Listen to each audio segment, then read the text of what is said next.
please have your attention. Please have your tickets in hand before you board the plane. Thank you.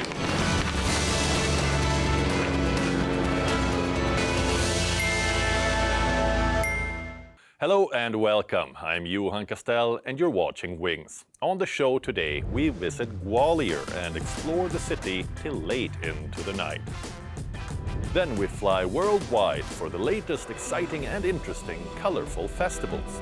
Plus a feature story on a cultural village in Uganda where you can immerse yourself in their traditional culture. We also look at unique saunas from Scandinavia to Ireland. Let's begin. Landlocked in the heart of India, Gwalior is famous for its tales of bravery, art and devotion. Today we're exploring this city's legacy, from sacred tombs to majestic forts. Join us as we uncover the architectural splendor of Gwalior. MadhyaPradesh state in central India is the second largest by area. Today we are going to Gwalior, which is renowned for its palaces and religious sites, and the city has emerged as a popular tourist destination in India.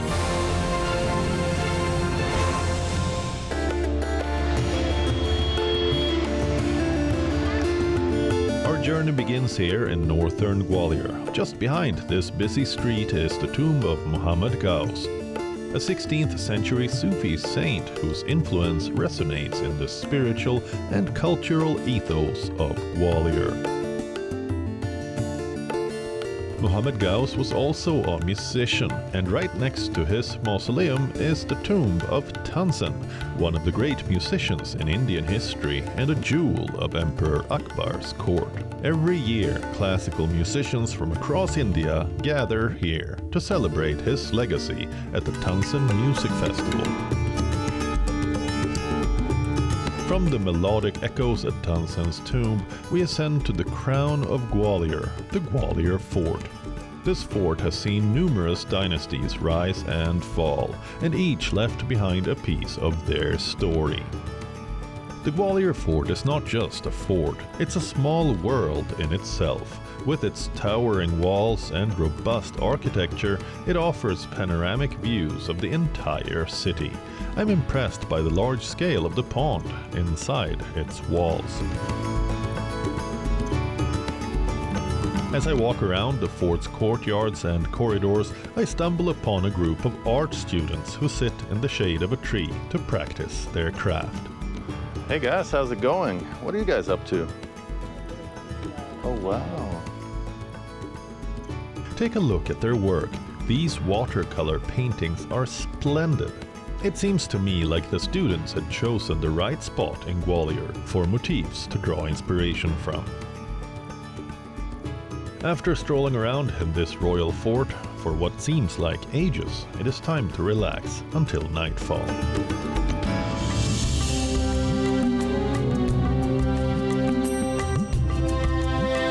As the sun sets, the fort transforms with the new light and sound show.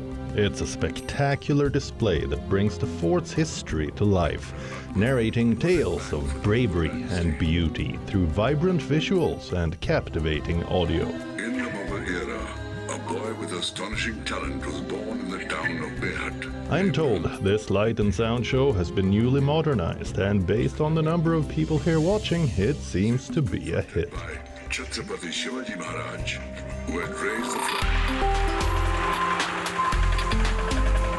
After seeing the new show, it's time to explore the city. I head to Maharaj Bada Square, where I meet Mandeep, a teacher here in Gwalior, who has offered to show me around.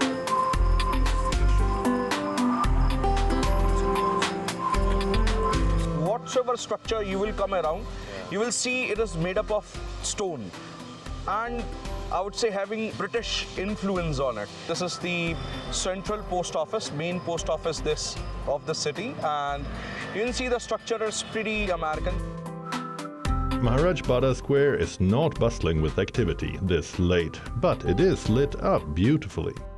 See that big building, kind of. What do we have in this building? It reminds me of the Federal Reserve or something. State Bank of India head branch here. it is the town hall, and where so many programs are conducted every now and then. It was a cinema, but now it is an auditorium. As night falls, this marketplace, surrounded by grand old buildings, is a hub for locals and tourists alike to enjoy the architectural splendor of Gwalior's heritage buildings. We move on to our final stop, MadhyaPradesh, beautifully lit up in the night. I've seen a side of Gwalior I never expected today. Thank you so much for showing me around. Most welcome, and I will hope to see you again. Our day in Gwalior ends here at MadhyaPradesh, a historic pond surrounded by lights and the night sky. Until next time, Gwalior.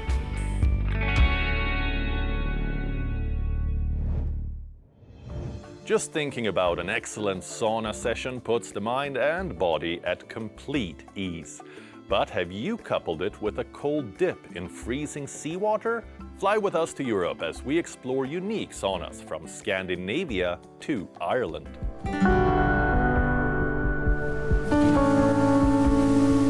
Saunas, hailed for their relaxing effects and potential health benefits, have a long history in Finland and Estonia. These small wooden cabins are known for their dry heat, often reaching temperatures up to 100 degrees Celsius. For thousands of years, saunas have been a social and hygiene tradition. Let's look at a few unique saunas built in Scandinavia in recent years.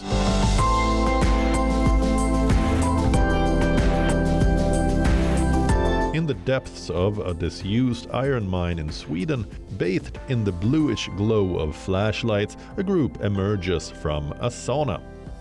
Steam rises from their bodies as they plunge into a crystal-clear turquoise lake. Located in the snowy forests of Bergslagen in central Sweden, this unique sauna sits 90 meters below ground in a region known for its mines. The old iron mine in Borlänge, which closed in 1968, reopened in 2022 as a sauna, offering visitors a unique and sweat-inducing experience. Over to the nation's capital, Stockholm now. A unique sauna in the city's archipelago is making a splash by sailing the waters of the capital city. The Big Branzino, a luxurious floating sauna spanning 30 square meters, was custom designed and built in 2022. Resembling a square wooden cabin, it boasts floor-to-ceiling glass windows and an open-air wheelhouse on the deck. Inside, a custom wood stove with hot rocks is surrounded by wooden benches and chairs, while outside a rooftop terrace offers a large table and seating area for enjoying the view.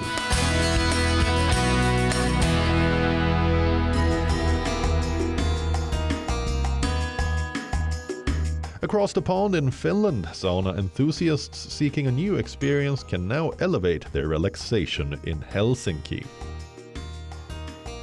The Finnish capital features a giant ferry wheel with a sauna in one of its specially designed pods, offering a unique view of the city. However, this elevated sweat session comes at a price that ranges from 240 to 350 euros. Saunas hold a sacred place in Finnish culture, with the country boasting 3.3 million saunas for its 5.5 million inhabitants. The Finnish sauna culture, considered a sacred space and a church of nature, was recognized as a UNESCO Intangible Cultural Heritage of Humanity in 2020. This recognition is a testament to the deep-rooted cultural significance of saunas in Finland.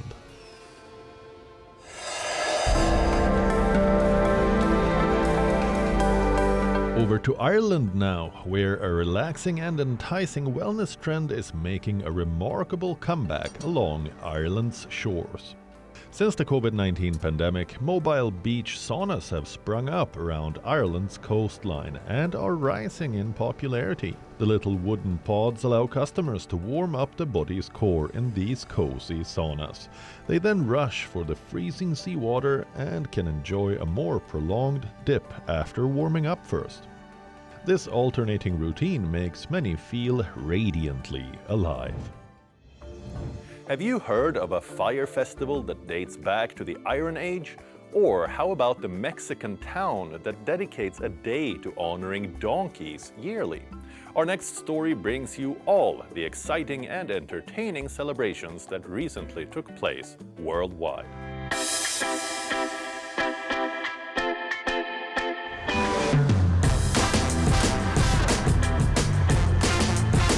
Let's begin our world tour from Edinburgh in Scotland. Edinburgh's Calton Hill was ablaze to celebrate the Beltane Fire Festival with enthusiasm.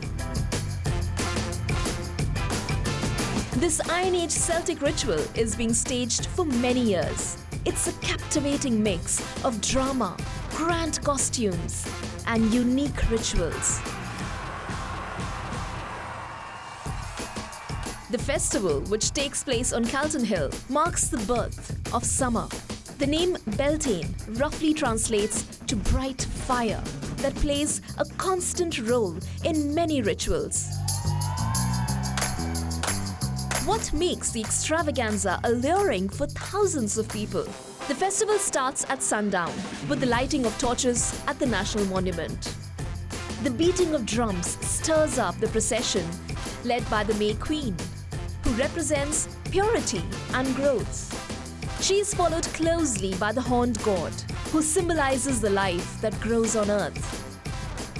As the clock strikes midnight, the crowd cheers as a bonfire representing the start of summer is lit. The festival is observed every year to continue the ancient tradition and creates one's connection to the cycles of nature.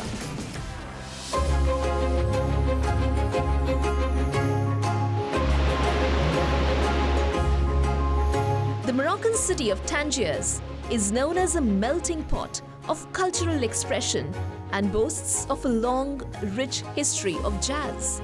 This musical legacy was celebrated here at UNESCO's International Jazz Day on April 30th.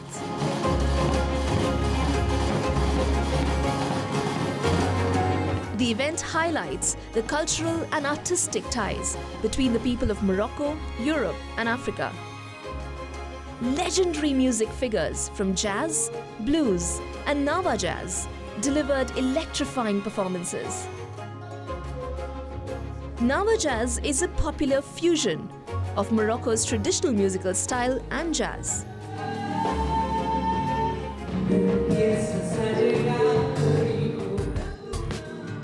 The event was held at the beautiful New Palace of Arts and Culture and aims to highlight the power of jazz in promoting dialogue among cultures and diversity.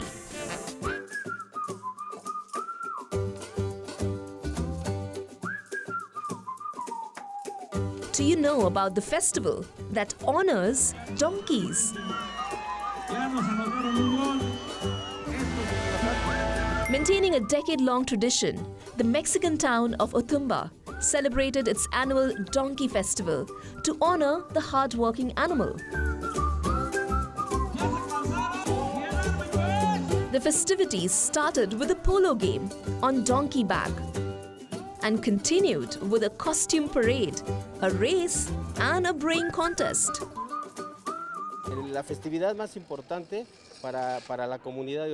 This is the most important festivity for the Otumba community. It's a carnival. We start with polo on donkey back, and next we have the donkey races. There is also a fancy dress contest for them, and the festival ends with a popular ball where people have fun and children and elders enjoy together.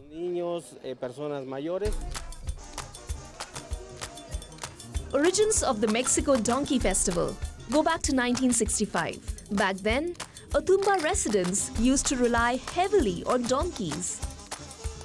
So, they decided to award them their very own day. In a comical spin, the festival falls on the same day as Labor Day in Mexico.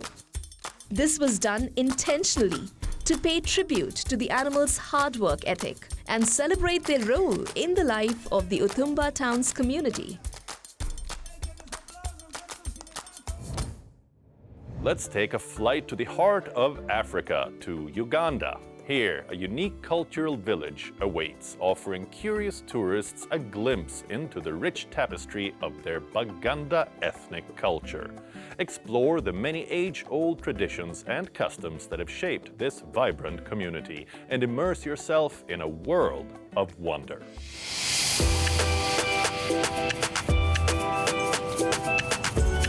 This is Kampala, the capital of Uganda, which is a landlocked country in East Africa. But away from this hustle and bustle, do you seek a more cultural experience?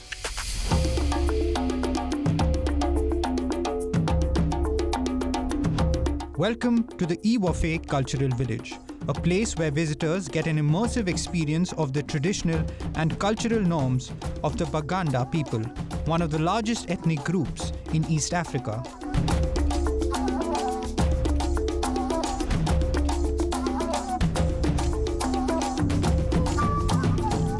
Step inside the village and you are greeted by traditional dancers and musicians, giving you a warm welcome. Next, you will be given a freshly squeezed banana juice served in gourds, a traditional cup. This is just the beginning, and one already gets to experience an entirely new culture firsthand.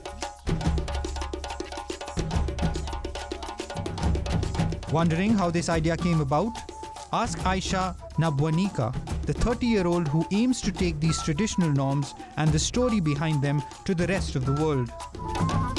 Statistics have shown us that the tourist who comes to Uganda always wants to first, to also, as they're having game park drives, safaris and all that, they would also want to have a feel of the culture, of the country, to know the people, to eat the local food, to learn a few, words in a local language, to show that I'm actually in that particular culture of that particular country.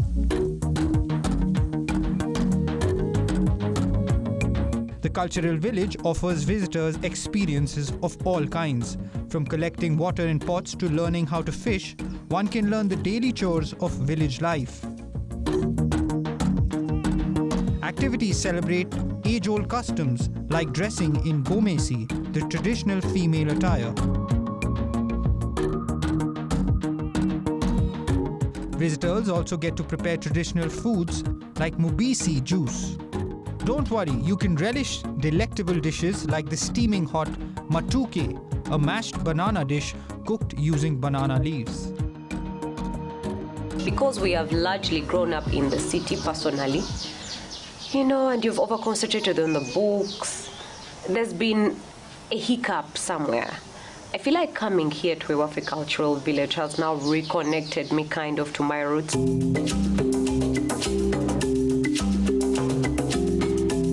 Indeed, the village is a unique concept for boosting cultural tourism in Uganda and celebrating lesser-known African traditions.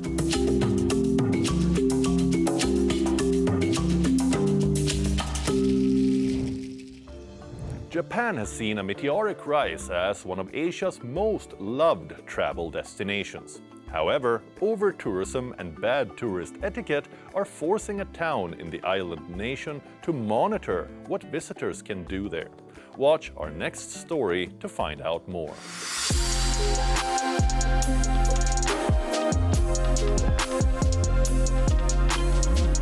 Japan is one of the top countries to visit on any traveler's checklist. Lately, however, over-tourism has become a booming problem for the country's major tourist attractions. And the latest location on this list is Mount Fuji.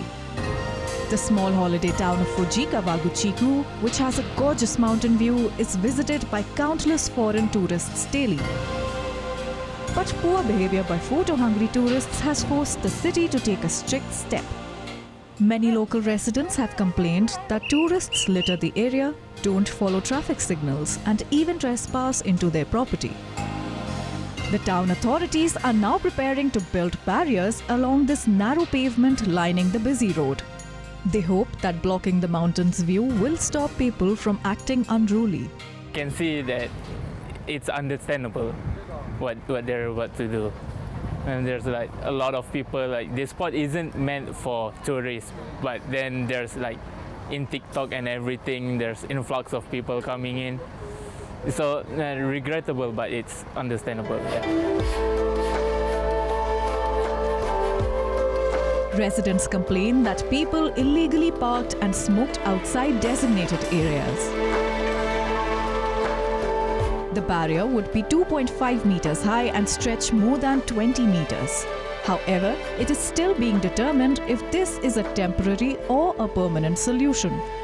But many hope the town would also offer other options to tourists, like creating a designated photo spot.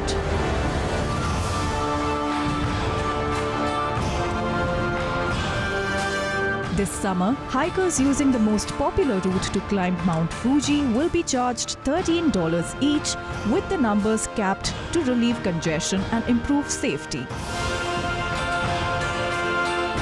Amid serious over-tourism troubles, Japan hopes that such steps will make exploring the country a memorable and not a menacing experience. That's all we have for you in this week's program, but we'll return with another Wings episode next weekend. Until then, it's me, Johan Castell, signing off. Goodbye.